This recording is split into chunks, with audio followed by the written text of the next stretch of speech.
Um possível título do Corinthians na final da Copa do Brasil diante do Vasco pode consolidar a imagem de Dorival Júnior como técnico copeiro. Isso porque o treinador conquistaria sua quarta taça da competição nacional e se igualaria a Filipão como o maior campeão da história do torneio. Né? O feito do comandante do Timão, no entanto, teria um sabor especial, isso porque Filipão conquistou 4 títulos com 3 equipes diferentes, né? Criciúma em 91, Grêmio em 94, Palmeiras em 98 e 2012. Dorival, por sua vez, se tornaria campeão por 4 clubes distintos: Santos em 2010, Flamengo em 2022, São Paulo 23 e Corinthians este ano. Vale destacar que a classificação à final da Copa do Brasil, né, deste ano já colocou Dorival entre os técnicos com mais decisões na competição novamente, né? Ao lado de Filipão e também de Marcelo Oliveira. Os 3 técnicos disputaram a decisão do torneio nacional em 5 oportunidades. Né? Veja, paz, Dorival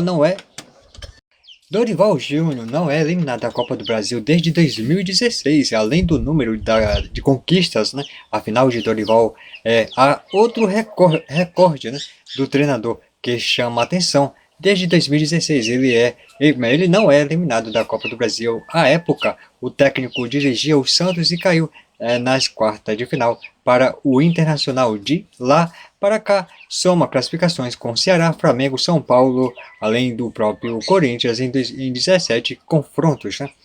Apesar dos bons resultados nos mata-mata, né, o técnico sofreu inúmeras críticas pelo desempenho do Timão no Campeonato Brasileiro. Questionado sobre o assunto na coletiva após a vitória por 1-0 sobre o Cruzeiro pelo jogo de ida da semifinal, Dorival desabafou e afirmou: não ligar para as críticas, né? Abre aspas. A gente está aqui para trabalhar.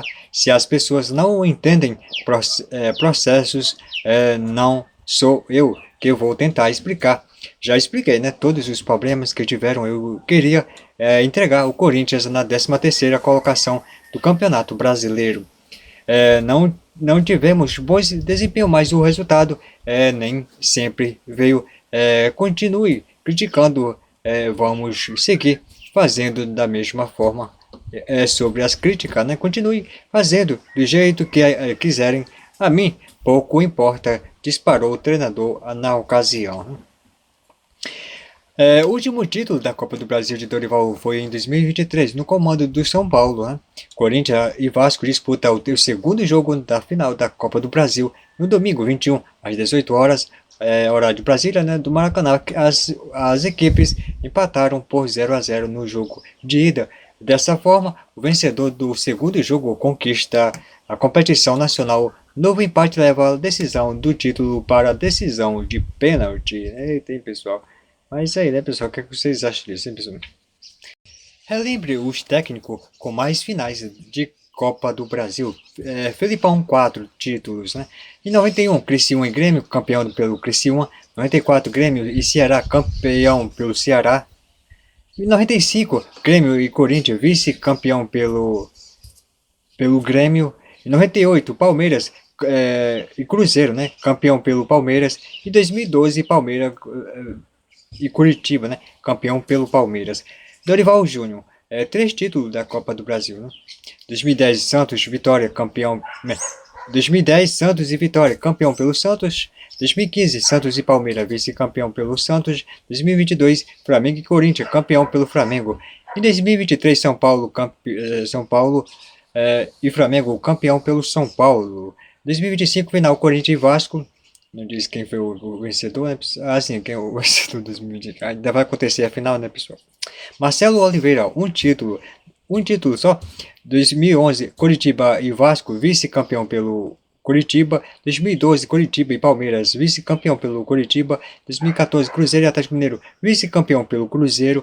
2015, Palmeiras e Santos, campeão pelo Palmeiras. 2016, Atlético Mineiro e Grêmio, vice-campeão pelo Atlético Mineiro, demitido após primeiro jogo de final. Eita, hein, pessoal? Você sabia de todas essas informações, pessoal? Se você sabia, curta, comente, compartilhe e me siga para mais vídeos. caso de apostas ilegais ganhou grande repercussão na Nova Zelândia, né? E terminou com uma punição pesada para Clayton Lewis, né? Nesta sexta-feira, 19, o jogador que já defendeu a seleção neozelandesa em 27 partidas foi suspenso do futebol por 5 anos após ter sua participação no esquema confirmada, né, pessoal? De acordo com a decisão, o meio-campista de 28 anos forçou um cartão amarelo intencionalmente quando atuava pelo MacArthur,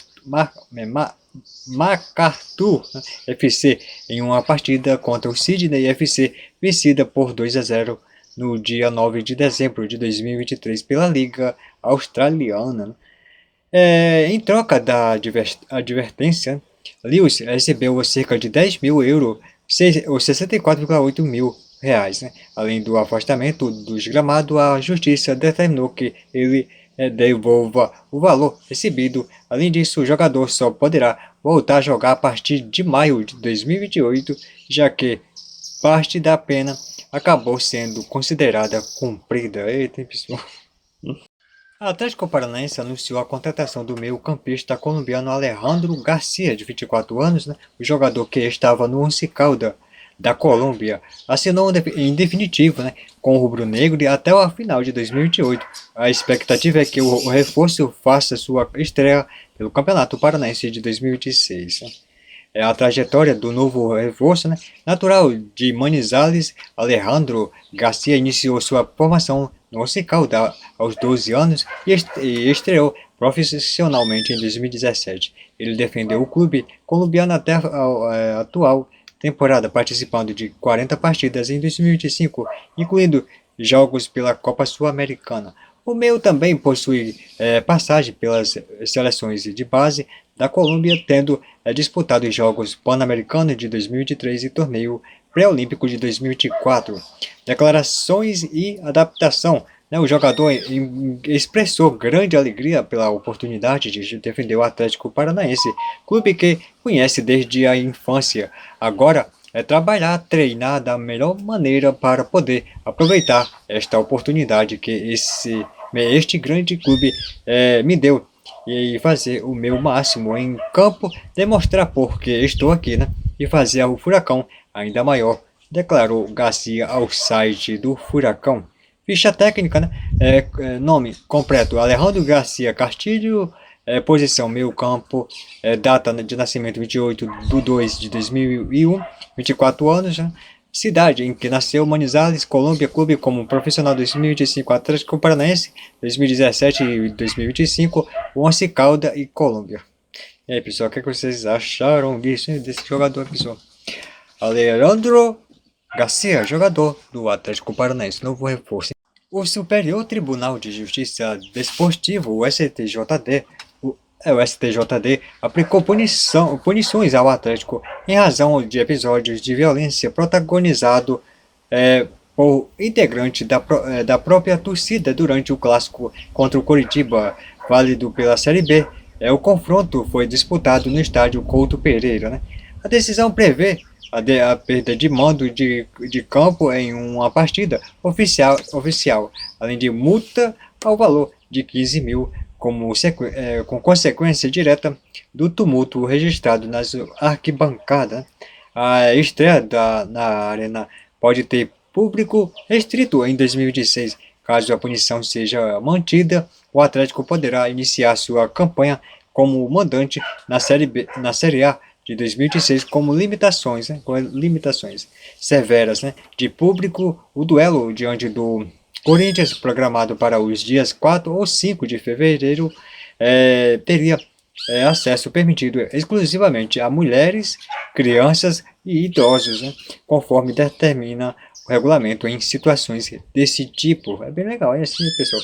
A partida marcaria o primeiro jogo do clube na Arena da Baixada naquela edição do Campeonato Brasileiro.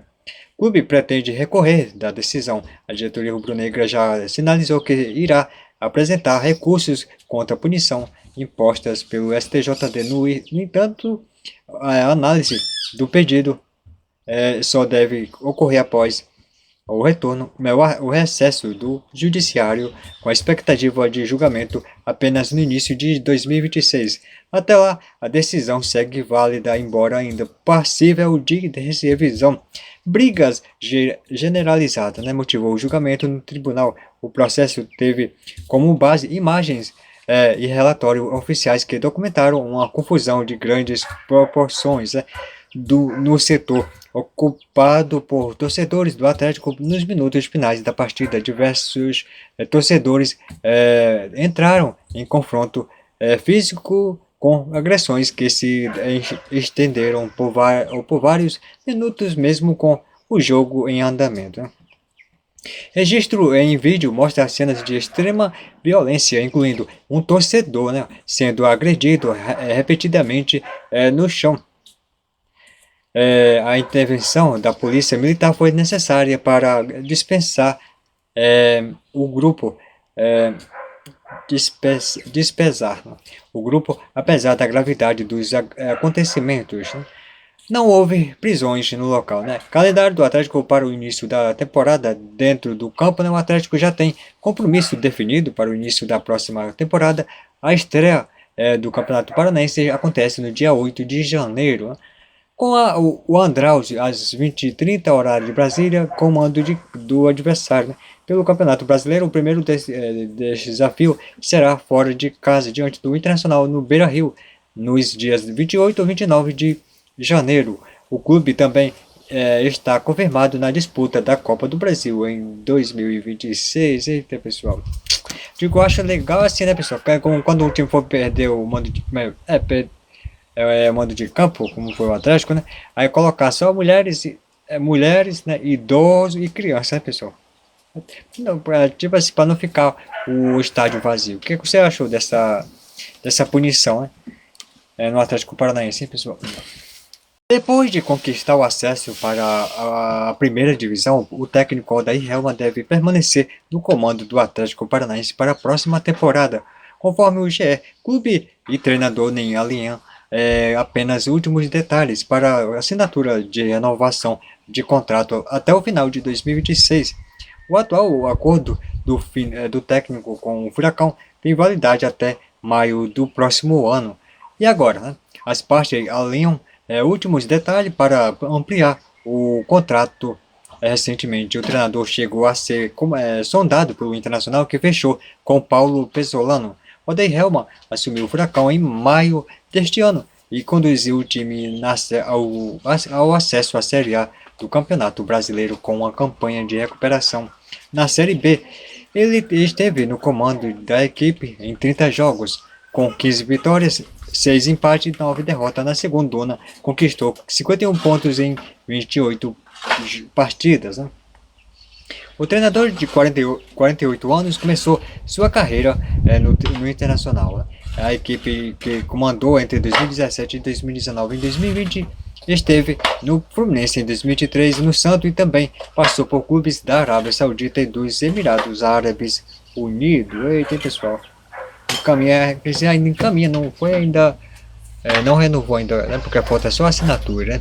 A Champions Asiática terá um confronto de peso na penúltima rodada da primeira fase. O Al-Sadd do Catar recebe o Shabab Al-Ahly dos Emirados Árabes Unidos em uma partida que pode selar a classificação para o mata-mata continental. O duelo marcado para a próxima terça-feira, 23 às 13 horas, horário de Brasília, no Jassim Bin Hamad Stadium em Doha, chama atenção pela grande quantidade de jogadores brasileiros em campo, somado 17 atletas entre as duas equipes.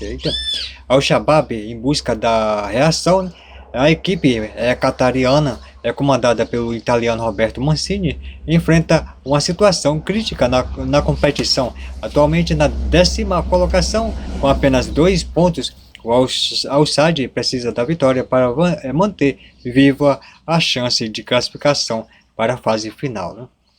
Com 2 rodadas restantes na primeira fase, a situação se torna delicada. O último time dentro da zona de classificação é o Al-Ittihad, com 6 pontos, né? Enquanto o Al-Duhail e Al-Garrafa soma 7. Para avançar, o time precisa vencer seus 2 próximos compromissos. Abre aspas, essa temporada tem sido um pouco dura com a gente, né? Mesmo assim, ainda confirmamos numa reação, porque nosso time tem muita qualidade e nossas chances passam por uma vitória nesta rodada. E sim, ou sim, né, afirma o lateral brasileiro Paulo Otávio, bicampeão nacional pelo Al-Sadd, e que em janeiro já pode assinar um pré-contrato com outra equipe. Né? Presença brasileira em destaque, né? A presença de 17 jogadores brasileiros é um dos grandes ativos, né? Confronto pelo lado do Al-Sadd, além do de Paulo Otávio, estão Claudinho, Guilherme, Roberto Firmino e Giovani. Já o Al-Shabaab, Al-Ahly, se destaca por ser o clube com o maior número de brasileiros na competição, reunindo 12 atletas, entre eles Renan, ex-zagueiro do Palmeiras, Kaique, ex-Santos, e Yuri César, o mais velho do grupo, com 25 anos. São alguns dos nomes. A equipe dos Emirados é comandada pelo português Paulo Souza e já chegou ao Catar, classificada com 10 pontos somados. Né? Abre aspas, não só pela quantidade de brasileiros nós nos elencos, né? Os times têm muita qualidade, vai ser um grande jogo, diz um dos brasileiros que antes do Catar atuou por 4 anos no Wolfsburg da Alemanha. Eita, pessoal.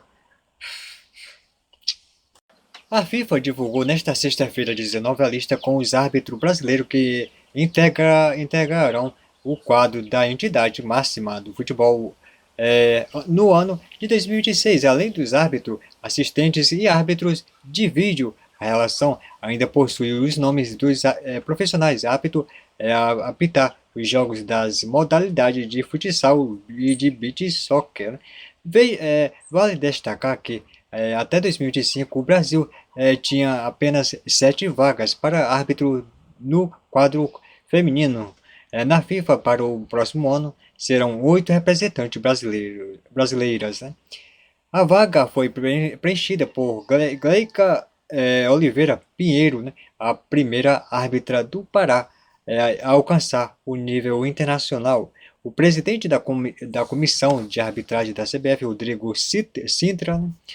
Destacou a importância de ter mais uma árbitra, né, brasileira no quadro da FIFA, levando em conta o aumento do número de jogos nas competições femininas. Abre aspas, né? A ampliação de 7 para 8 árbitras, né, internacionais representa um grande ganho para a arbitragem brasileira e especialmente para a arbitragem feminina. Esse foi um pleito justo da CBF, considerando que teremos um aumento de aproximadamente 26% no aumento de jogos, né, nos campeonatos femininos nos próximos anos. Seguiremos trabalhando para expandir cada vez mais o quadro internacional, tanto feminino quanto masculino, fecha aspas, disse. No quadro masculino, a única alteração foi a substituição do árbitro assistente de vídeo, Igor Benevenuto, Minas Gerais, que se mudou para o Oriente Médio por Caio Marques, de Goiás. Confira a lista dos profissionais. Árbitros, né? Ramon Abate Abel, Rafael Claus, Wilton Pereira Sampaio, Anderson Daronco, Rafael Rodrigo Clay, Rodrigo José Pereira de Lima, Matheus Delgado Candançan, Paulo César Zanovelli da Silva, Flávio Rodrigues de Souza, Bruno Arleu de Araújo, Edna Alves Batista, Débora Cecília Cruz Correa, Charlie Wendy Straude Derrete, né? Daiane Caroline Muniz dos Santos, Rejane Caetano da Silva, Taislane de Melo Costa, Andressa Helena Siqueira, Gleica Oliveira Pinheiros. Né? Árbitros assistentes, né? Danilo Ricardo Simon Maniz, né? Bruno Bosquilha, Bruno Rafael Pires, Rodrigo Figueiredo, Henrique Correa, Guilherme Dias Camilo, Neuza Inês Bacher, Rafael da Silva Alves, Nailton Júnior de Souza Oliveira, Alex Yang Ribeiro, Victor Hugo Imazo dos Santos, Fabrini Bevilacqua Costa, Luanderson Lima dos Santos, Leila Nayara Moreira da Cruz, Mayra Mastela Moreira, Aniquese Gomes de Sá, Fernando Nadria Gomes Antunes, Brígida Cirilo Ferreira, Fernanda Kluger, Gisele Casaril, Daniela Coutinho Pinto, o VAR tem Wagner Rewey, Marcos Aurélio Augusto Farecas, Rodrigo D'Alonso Ferreira, Pablo Ramon Gonçalves Pinheiro, Daiane Caroline Muniz dos Santos, Rodolfo Tosque Marques, Daniel Nobre Bins, Charlie Wendy Straub, Derrete, né? Diego Pombo Lopes, Rodrigo Nunes de Sá, Rodrigo Guarizo Ferreira do Amaral e Caio Max de Almeida Ferreira. A Federação Paulista de Futebol divulgou neste sábado a tabela detalhada da primeira fase do Campeonato Paulistão, com datas, horário e locais dos jogos no estadual paulista do estadual, que começa no dia 10 de janeiro, né, de 2016. Confira a seguir os detalhes das partidas dos 16 clubes participantes, incluindo Corinthians, Palmeiras, Santos e São Paulo. As partidas ainda poderão sofrer alterações por situação ou solicitação das redes de TV, né, ou pela Polícia Militar por medida de segurança. São Bernardo e Capivariano inauguram o campeonato às 15 horas, horário de Brasil, 15 horas do sábado, né, 10 de janeiro. No mesmo dia, o Santos recebe o Novo Horizontino às 16 horas. Em Santos, o Palmeiras também joga no sábado contra a Portuguesa, no Canindé às 20h30.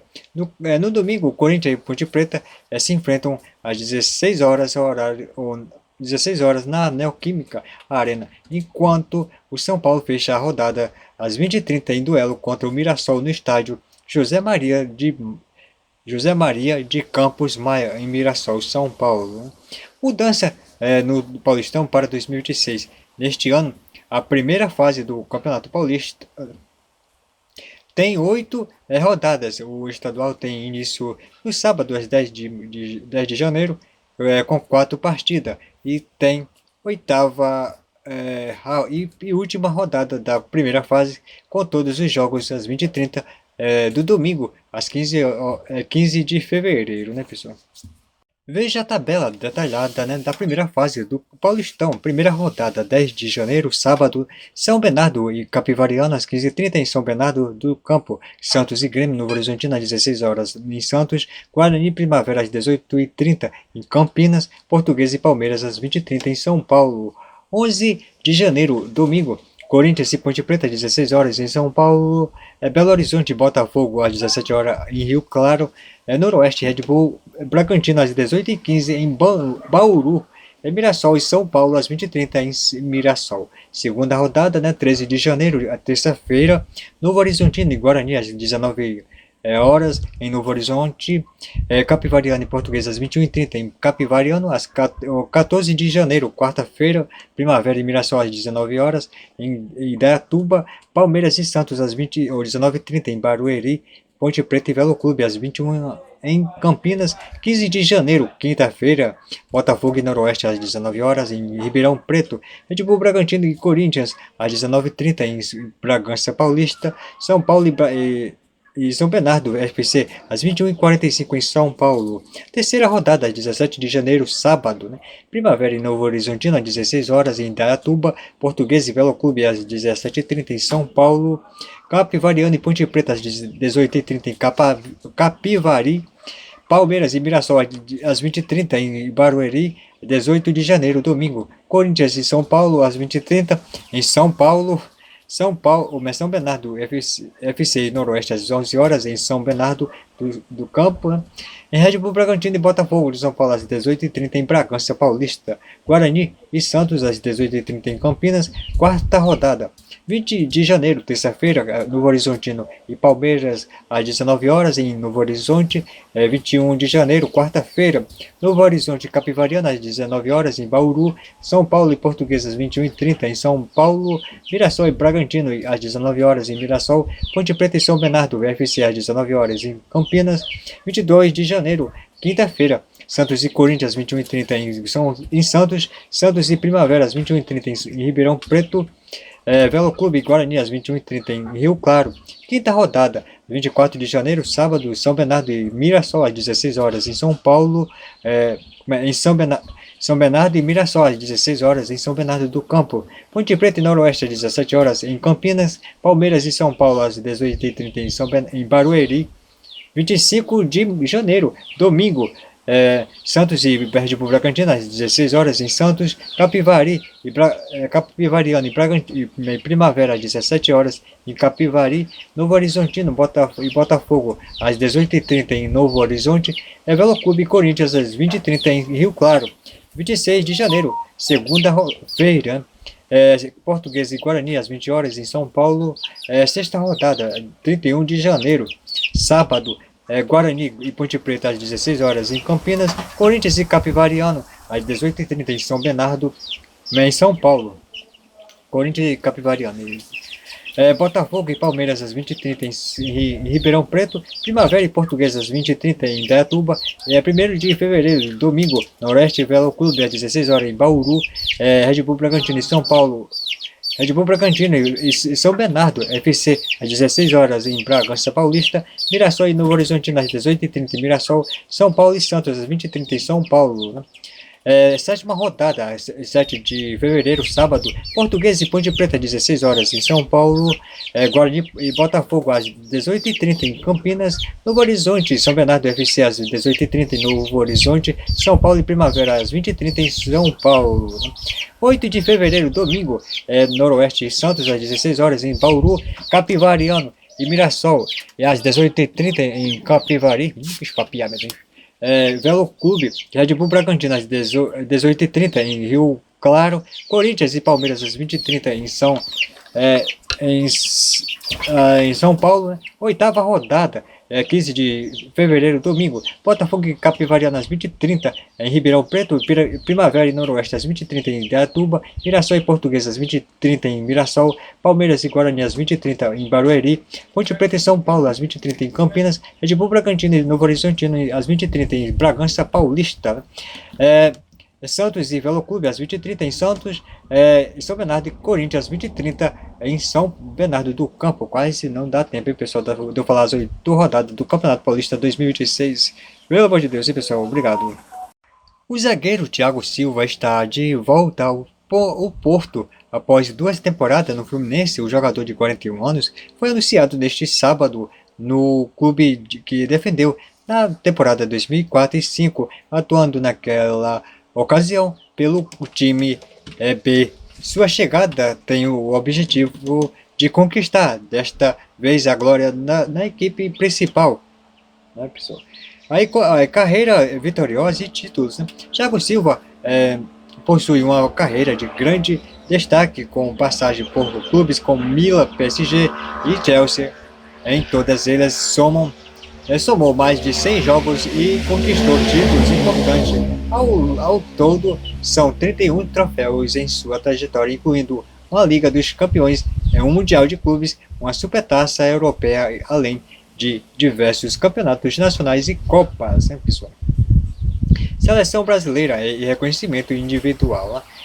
Pela seleção brasileira, Thiago Silva foi campeão e acumulou 113 atuações. O defensor foi eleito para a FIFA Team of the Year em 3 ocasiões e é reconhecido como o melhor jogador do Mundial de Clubes de 2021. Recentemente foi indicado ao troféu The Best da FIFA na categoria defesa do ano, né, coroando uma temporada positiva no clube, né, ou no Fluminense. Detalhes do contrato, né? O vínculo de Thiago Silva com o FC Porto é válido até o final da temporada, com opção de renovação por mais um ano. O jogador chega a custo zero, né, como agente livre, sem aplicação de comissões de intermediação, né, pessoal? E aí, pessoal? Porto anuncia Thiago Silva para a temporada 2016, né? Para complementar, né, pessoal, a temporada.